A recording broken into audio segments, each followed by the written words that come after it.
কানাই, তাহলে বৌদির সঙ্গে দেখা করিয়ে দে। গোবিন্দ ইশারা করলেন রুক্মিণীকে। রুক্মিণী এলেন, সুদামা আশীর্বাদ দিচ্ছেন, সদা সুখী ভব, সদা সৌভাগ্যশালী ভব। সত্যভামা এলেন, তাকে আশীর্বাদ দিচ্ছেন, সদা সুখী ভব, সদা সত্য সৌভাগ্যবতী ভব। জাম্বুবতী এলেন, তাকে আশীর্বাদ দিচ্ছেন। কালিন্দী এলেন, তাকে আশীর্বাদ দিচ্ছেন।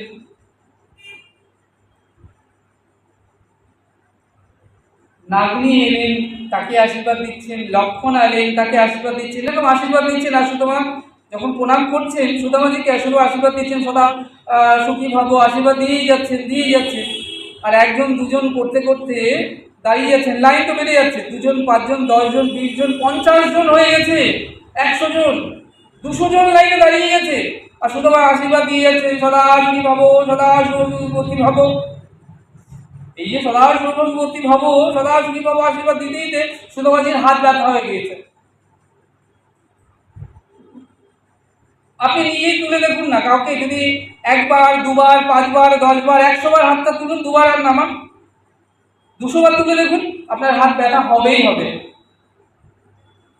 সুদামাজির হাত খুব ব্যথা হয়ে গিয়েছে, তিনি আর হাত তুলতে পারছেন না।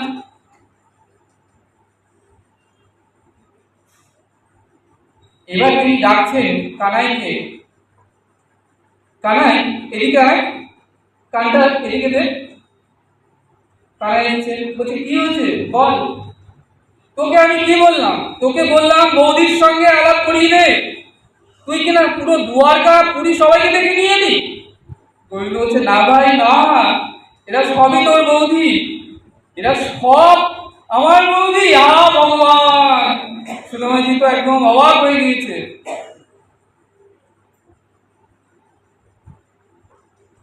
সুদামা বলছেন, দেখ ভাই কানাই, একটা বিয়ে করলি, আমার কথা তোর মনেও পড়লো না?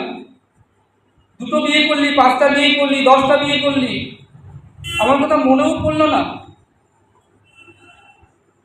আর কতজন আছে লাইনে? বলছেন সবে তো লাইন শুরু হয়েছে, এই লাইন অনেক দূর। বলছে কত? বলছে 16,108।